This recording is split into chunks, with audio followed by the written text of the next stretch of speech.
రాకాలోకంకి స్వాగతం. ఈ కంటెంట్ మీకు నచ్చినట్టయితే లైక్ చేయండి, మీ బంధుమిత్రులకు షేర్ చేయండి. ఇప్పటివరకు సబ్స్క్రైబ్ చేసుకోకపోతే సబ్స్క్రైబ్ బటన్ని నొక్కండి, అదేవిధంగా బెల్ ఐకాన్ని కూడా నొక్కండి. మిత్రులారా, భారత పాకిస్తాన్ల మధ్య కాల్పులను ఆపివేత, యుద్ధ విరమణ ఈ పదం ఇప్పటివరకు అమల్లోకి రాలేదు. ఇది కాల్పుల ఆపివేత మాత్రమే. కాల్పుల ఆపివేత సాయంత్రం 5 గంటలకి మే 10వ తారీఖు నుంచి ప్రారంభమవుతుందని చెప్పారు. అయితే మే 10వ తారీఖు 5 గంటల తరువాత నుంచి పాకిస్తాన్ తానే కోరుకున్నటువంటి, తానే వేడుకున్నటువంటి కాల్పుల విరమణను తానే ఉల్లంఘించింది. మొత్తము జమ్మూ కాశ్మీర్లోని పలు స్థానాల్లో దాడులు చేసింది. ఇటు గుజరాత్లోని భుజ్, అదేవిధంగా మిగతా ప్రాంతాల్లో దాడి చేసింది. డ్రోన్ల దాడి చేసే ప్రయత్నం చేసింది, మిసైళ్ల దాడి చేసే ప్రయత్నం చేసింది. దీనిని భారతదేశము పూర్తి సన్నద్ధతతో ఉంది కాబట్టి మొత్తం వీటన్నిటిని విఫలం చేసింది. ఒక్కటి కూడా టార్గెట్ని దాటలేదు, టార్గెట్ని తాకలేదు. 1-2 ముఖ్యంగా రజౌరి వంటి ప్రాంతంలో జనావాసాల్లో పడ్డాయి. దానివల్ల కొన్ని భవనాలు ధ్వంసం కావడం ఎంత జరిగింది. భారతదేశం చాలా ధీటుగా అటు కాల్పులకు, ఇటు డ్రోన్లు, ఇతర దాడులకి చాలా బలమైనటువంటి జవాబిచ్చింది. దాంతో అర్ధరాత్రి తరువాత కాల్పులు ఆగిపోయినాయి. పాకిస్తాన్కి కూడాను యుద్ధ విరమణను అట్టడుగు స్థాయి దాకా సమాచారాన్ని తీసుకువెళ్ళడంలో పాకిస్తాన్ విఫలమైందా? దీన్ని బట్టి Pakistani army command and control structure ఎంత బలహీనంగా ఉందన్నటువంటి విషయం కూడా బయటపడుతుంది. ఏది ఏమైనప్పటికీ మొత్తం మీద ప్రస్తుతమైతే ఇకపైన ఇరు దేశాల మధ్య కాల్పులు ఉండకపోవచ్చును, ముఖ్యంగా మే 11వ తారీఖున. ఎందుకంటే మే 12 చాలా ముఖ్యమైనటువంటి రోజు. ఈ రోజున భారత పాకిస్తాన్లకి చెందినటువంటి director generals of military operation, పాకిస్తాన్కి చెందినటువంటి director general of military operations, ఆయన పేరు మేజర్ జనరల్ కషీఫ్ అబ్దుల్లా, భారతదేశానికి చెందినటువంటి director general of military operations అయినటువంటి రాజీవ్ ఘాయ్, మేజర్ జనరల్ రాజీవ్ ఘాయ్, వీళ్ళ మధ్య సమావేశం జరుగుతుంది. ఈ సమావేశం నుంచి ఉద్రిక్తతలను తగ్గించే దిశగా చాలా కీలకమైనటువంటి అడుగులు వేయబోతున్నారు. అయితే సర్వసాధారణ ప్రజానీకంలో రక్షణ రంగ నిపుణులుగా చెప్పుకునేటటువంటి వాళ్ళు, లేకపోతే దీని మీద కమెంట్ చేస్తున్న వాళ్ళలో చాలా ప్రశ్నలు ఉన్నాయి. మొట్టమొదటిది, ఎందుకు పాకిస్తాన్ హఠాత్తుగా సరెండర్ అయింది? రెండవది, భారతదేశం ఎందుకు ఎటువంటి బేరసారాలు లేకుండా, శషభిషలు లేకుండా ఇమీడియట్లీ దీన్ని అంగీకరించింది?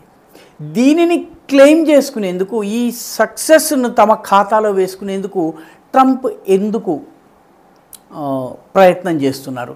ఈ 3 ప్రశ్నలకి జవాబు రావటం లేదు. మొట్టమొదటిది, పాకిస్తాన్ ఎందుకు సరెండర్ అయింది? పాకిస్తాన్ సరెండర్ కావడానికి గల కారణాలు చాలా సుస్పష్టం. ఎందుకంటే 90 నిమిషాల్లో మే 9వ తారీఖున, మే 10వ తారీఖున ఉదయం 90 నిమిషాల్లో పాకిస్తాన్కి చెందినటువంటి 11 ఎయిర్ బేసెస్ని భారతదేశం పూర్తిగా సర్వనాశనం చేసింది. మన మిసైల్, అందున మే 10వ తారీఖున భారతదేశం తొలిసారి బ్రహ్మోస్ మిసైల్ని ప్రయోగించింది. బ్రహ్మోస్ మిసైల్ భారతదేశపు స్థానిక సాంకేతికత ఆధారంగా స్థానికంగా తయారైనటువంటి మారణాస్త్రము. ఇది చాలా అద్భుతంగా పనిచేసింది. ఇప్పటివరకే రహీం యార్ ఖాన్, నూర్ ఖాన్ ఎయిర్ బేస్, ఇది రావల్పిండిలో ఉంది. ఇక్కడి నుంచి కేవలం 12 కిలోమీటర్లు వెళ్తే పాకిస్తాన్ యొక్క మిలిటరీ హెడ్ క్వార్టర్స్ వస్తుంది. రావల్పిండికి, ఇస్లామాబాద్కి మధ్య ఉన్నటువంటి ప్రాంతం. అంటే ఇటు వాళ్ళ పొలిటికల్ క్యాపిటల్, అటు వాళ్ళ మిలిటరీ క్యాపిటల్, ఈ 2 కూడా కుదిపేసింది. అదేవిధంగా రఫీకుల్ బేస్ జాంగ్లో ఉంది, షోర్కోట్ అనే ప్రాంతంలో ఉంది, మురీద్ బేస్ ఉంది చక్వాల్లో. వీటిని ముందుగానే ధ్వంసం చేశారు. వీటితో పాటు పాక్ ఆక్రమిత జమ్మూ కాశ్మీర్లో ఉన్నటువంటి 3 కీలకమైనటువంటి ఎయిర్ బేసెస్ని ధ్వంసం చేశారు. ఒకటి స్కార్దు, రెండవది జాకోబాబాద్. ఈ 2 కూడాను, స్కార్దు చాలా కీలకమైంది. ముఖ్యంగా లేహ్ లద్దాఖ్కి సంబంధించినటువంటి రక్షణ భద్రత విషయంలో మనకి లైన్ ఆఫ్ కంట్రోల్కి కేవలం 35 కిలోమీటర్స్ అటువైపున ఈ స్కార్దు ఉంటుంది. ఈ స్కార్దు బేస్ మొత్తాన్ని మన భారతదేశం ధ్వంసం చేసింది. దీని తరువాత సర్గోధా పైన ధ్వంసం చేసింది. ఈ సర్గోధా చాలా కీలకమైనటువంటిది. ఈ సర్గోధా పాకిస్తాన్లో అమెరికా ఇచ్చినటువంటి F-16లను పెట్టేటటువంటి చోటు. రెండవ దీనికి ఇంకొక ప్రాధాన్యం ఉంది. అదేంటంటే ఇక్కడ కార్నీ హిల్స్ అనేటటువంటి కార్నీ మౌంటైన్స్ అనేటటువంటి మౌంటైన్స్ ఉంటాయి. ఈ మొత్తము మౌంటైన్స్ ఏవైతే ఉన్నాయో ఈ మౌంటైన్స్లో పాకిస్తాన్ అనేక సొరంగాలను నిర్మాణం చేసింది. ఈ అనేకానేక సొరంగాలలో దానికి సంబంధించినటువంటి అటామిక్ వెపన్స్ ఏవైతే ఉన్నాయో వాటిని దాచింది. మధ్యాహ్నం కల్లా ఈ దాడులన్నీ కాగానే పాకిస్తాన్ అమెరికాకు మా దగ్గర ఉన్నటువంటి ఆయుధాలు అయిపోయినాయి, మా దగ్గర ఉన్నటువంటి అస్త్రశస్త్రాలు అయిపోయినాయి, ఇంకా మేము కేవలము అణ్వాయుధాలని మాత్రమే ప్రయోగించగలమన్నటువంటి మెసేజ్ పంపింది. అయితే దాన్ని పూర్తిగా భారత్ బేఖాతరు చేయటమే కాకుండా మీ దగ్గర అణ్వాయుధాలు ఉన్నట్లయితే దాన్ని మేము తట్టుకోగలమన్నటువంటి లెక్కలో భారత ప్రభుత్వము, భారత ఎయిర్ ఫోర్స్ ముఖ్యంగా మన మిసైళ్ళు ఈ సర్గోధాలో దానికి దగ్గర ఉన్నటువంటి కర్నీ మౌంటైన్స్ పైన దాడులు చేసినాయి. అక్కడ ముఖ్యంగా దాని గేట్స్ దగ్గర దాడి చేసినాయి.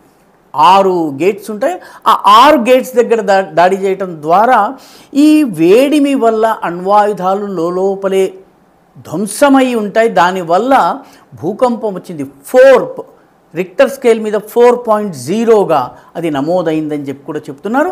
అంతకుముందు చగాయ్ హిల్స్ ప్రాంతంలో కూడాను 4.0 రిక్టర్ స్కేల్ మీద భూకంపం వచ్చింది. ఇది పాకిస్తాన్ పరమాణు ఆయుధాలను ఏమన్నా టెస్ట్ చేసేందుకు ఉపయోగించిందా అన్నటువంటి సందేహాలు వచ్చాయి. దానికి తోడు భారతదేశం ఎప్పుడైతే చగాయ్ హిల్స్లో ఉన్నటువంటి వీటిపైన దాడి చేసిందో దీనితోటి ఒక్కసారిగా అమెరికా కలవరపాటుకు గురైంది. ఎందుకంటే ఇంకా అణ్వాయుధాల యుద్ధానికి రాబోతోందా అన్నది ఒక ప్రశ్న. రెండవది ఈ F-16లు వీటిపై ఇవి నాశనమైపోతున్నటువంటి తీరు చూసేసరికి అమెరికాలో కూడాను కలవరపాటు వచ్చి ఉంటుంది. ఎందుకంటే ప్రపంచమంతా అమ్ముకోవలసినటువంటి ఆయుధాలు ఇలా అట్టముక్కల్లాగా పేలిపోతూ ఉంటుంటే పాకిస్తాన్కి చాలా అమెరికాకి చాలా ఇబ్బందికరమైనటువంటిది. కాబట్టి మొత్తం మీద వీటిని ఆపేందుకు అమెరికా రంగంలోకి దిగింది. అంతకు ఇది జరుగుతున్నటువంటి సమయంలో మనము భోలారి ఎయిర్ బేస్ మీద భారతదేశం మిసైల్ దాడి చేసింది. ఇవేవి కూడాను మన విమానాలు వెళ్ళలేదు, కేవలం మిసైల్ దాడులు మాత్రమే, పిన్ పాయింటెడ్ యాక్యురసీతో తగిలినటువంటివి ఇవి. దీనిలో 52 మంది top military officers, air force సిబ్బంది చనిపోయారు. ఇది పాకిస్తాన్ అధికారికంగా అంగీకరించినటువంటి విషయం. వాళ్ళ యొక్క మెసేజెస్లో వాళ్ళు చెప్పారు. పాకిస్తాన్ దగ్గర ఉన్నటువంటి అడ్వాన్స్ వార్నింగ్ సిస్టమ్ ఇచ్చేటటువంటి విమానాలు, అమెరికన్ విమానాలు అవాక్స్ అంటారు, వీటిపైన కూడాను భయంకరమైనటువంటి దాడులు జరిగాయి. ఇవి నష్టపోయాయి. మొత్తం మీద అమెరికన్ వెపనరీ మీద ఒక పెద్ద ప్రశ్న చిహ్నం వచ్చింది. భారతదేశము సొంత బలంతో, సొంత సాంకేతికతతో, ఎవరి సహాయము లేకుండా ఈ దాడిని చేయగలిగింది. ఇది ప్రపంచం మొత్తానికి ఒక పెద్ద సిగ్నల్. దాంతో అమెరికాకి ముందు తన మార్కెట్ని కాపాడుకోవడము, రెండవది పూర్తిగా అణ్వాయుధాల యుద్ధంలోకి ఇది మారినట్లయితే ఇది ఎలా ఉంటుంది, భారతదేశం దానికి సన్నద్ధంగా ఉన్నట్టుగానే కనిపించింది. భారతదేశము సర్గోధా మీద, ముఖ్యంగా కర్నీ హిల్స్ మీద చేసినటువంటి దాడి ఏదైతే ఉందో ఇది దీన్ని అణ్వాయుధాల దాడిని మేము పెద్దగా పట్టించుకోమని చెప్పి వాళ్ళ అణ్వాయుధాల కేంద్రాలపైనే దాడులు చేయటం, ఇది పాకిస్తాన్కి అటు అమెరికాకి కూడా ఒక షాక్. కాబట్టి దీనివల్ల హైపర్ యాక్టివ్ అయ్యి వాళ్ళు ఈ చర్చలకి భారతదేశం మీద ఒత్తిడి తెచ్చి ఉంటారు. అదేవిధంగా ప్రత్యక్షంగా భారతదేశంతో వాళ్ళు మాట్లాడలేదు. ఎందుకంటే ముందుగా Pakistani DG, director general military operations మనతో మాట్లాడారు 3:30కి. అంతమటుకు అమెరికాతోటి చర్చలు ఇటువంటి ప్రమేయాలు ఏమీ లేవు. డీజీఎంఓ మాట్లాడిన తర్వాత భారతదేశం కూడా దానికి సిద్ధం కావడము, ఆ తరువాత దీనిని అమెరికా క్లెయిమ్ చేసుకోవటము, దీనిని తన ఖాతాలో వేసుకునేటటువంటి ప్రయత్నం చేయడం జరిగింది. కాబట్టి ఓవరాల్గా దేశంలో చాలా నిరాశ ఉంది. ఎందుకంటే ఇది ఇంకా ముందుకు వెళ్తుంది, పాకిస్తాన్కి సరైనటువంటి గుణపాఠం లభిస్తుందన్నటువంటి ఆలోచన సర్వసాధారణ సగటు భారతీయుల్లో ఉంది. చాలామంది కనీసం ఇంకొక వారం 10 రోజుల వరకు అయితే ఈ ఉద్రిక్తతలు ఉండే అవకాశం ఉందన్నటువంటి అంచనాలను సడన్గా ఈ విరమణకి అంగీకరించటము. అయితే ఇప్పుడు ఇది 12వ తారీఖున జరిగేటటువంటి DGMO స్థాయి చర్చల్లో ఏమవుతుంది ఏంటన్నది చూడాల్సి ఉంది. ఇది మొత్తంలో ఆందోళన కలిగించే ఒక విషయం ఉంది. అమెరికన్ అధ్యక్షుడు చేస్తున్నటువంటి బాధ్యతారహితమైనటువంటి ట్వీట్లు.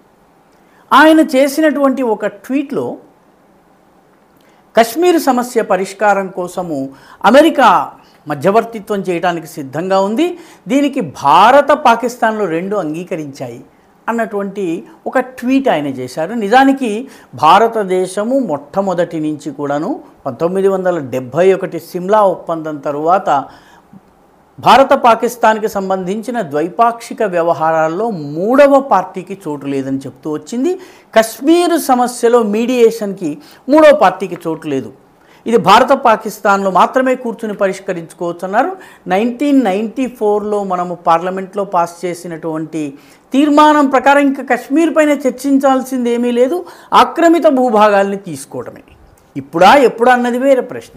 కాబట్టి ఓవరాల్గా 1971 నుంచి 1994 నుంచి మనము అనుసరిస్తున్నటువంటి విధానానికి ట్రంప్ వ్యాఖ్యలు కొంత భిన్నంగా ఉన్నాయి.